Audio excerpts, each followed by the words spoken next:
So talk to us about how this came about. Thanks so much Did for having me. you approach these councillors or did they approach you? I believe the councillors actually met Green Party members on protests, one particular protest around Palestine, but also speaking out on the cost of living crisis.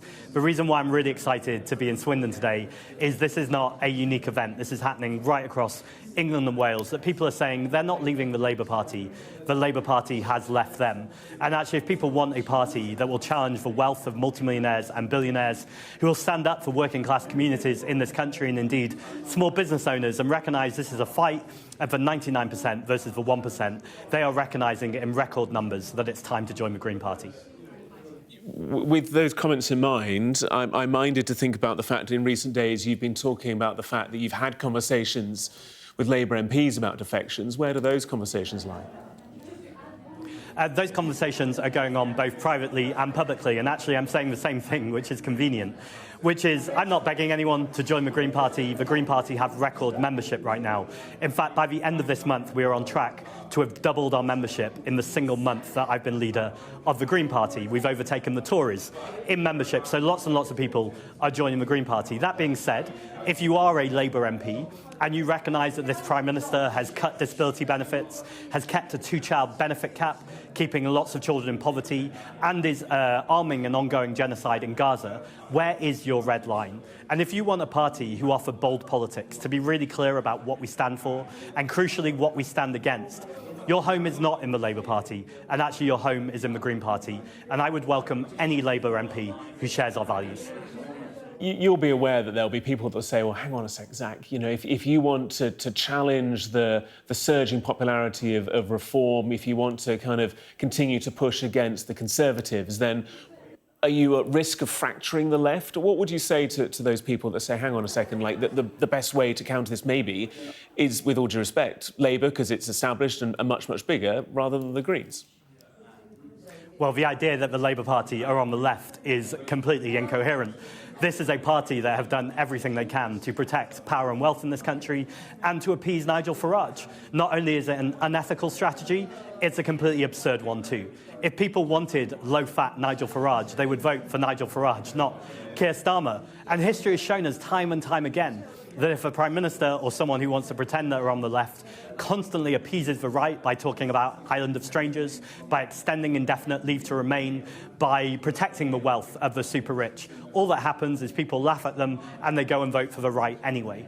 What the Green Party are doing is saying not just to people on the left, but frankly anyone in this country that wants a politician and a politics that is not in vested interests, that is not in the pockets of the corporations who are destroying our environment, destroying our democracy and destroying our communities, but a party that genuinely serves people, that stands for people rather than profit, then that party is the Green Party. And my only sole mission is to make sure that people have an alternative, that we can make hope normal again. So it's not for me to say to people, don't vote Labour because you're going to split the vote. It's Labour's job to offer a better solution. I think they're way past that point. People have lost complete trust in them. And that's why I don't intend to be concerned by Labour or disappointed by Labour. In May's local elections right across England and Wales, including in the Senate, we intend to replace Labour at the ballot box. You are having a pretty good time of it, like you say, with regards to your membership. You've got 2 members of the House of Lords, you've got 3 London Assembly members, yourself included, 4 MPs, you've got 800 plus local councillors, 3 more today in Swindon, 126,000 or so party members, so you say. So it's a pretty good time for you as party leader, and lots of people have seen your social media footage and reels and content about wealth tax, etc., and they will have just heard you talk about kind of your ideals. What else are you proposing to do to change the country? If people are thinking about the Green Party, what are the concrete proposals that you would be putting forward to make the change that you've just talked around?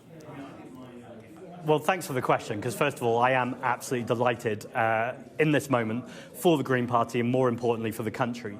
We need to balance that, though, by recognising people in this country are tired and exhausted. Our country is often in turmoil, and indeed the world has never felt so unstable. So at the same time that I'm delighted about the trajectory of the Green Party and the alternative we offer, I'm also very conscious to the challenges that people are facing right now. In terms of the solutions we offer, it's not just about a wealth tax. I think there's some very obvious things for the economy that could happen at this budget.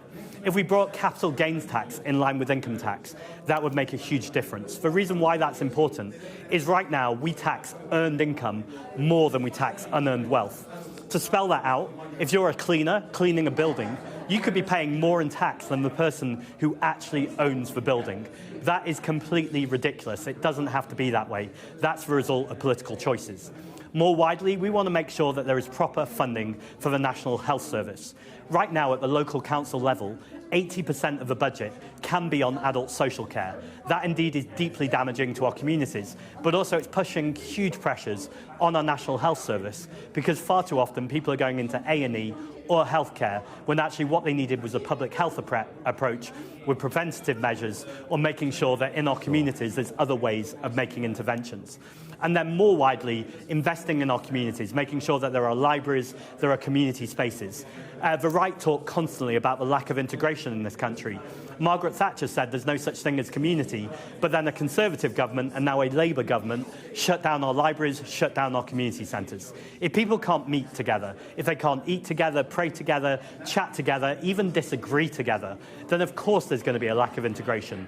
And one of our #1 missions is to make sure we're investing in our communities, because actually that's the way to bring the country together, to offer hope and solidarity rather than division and fear.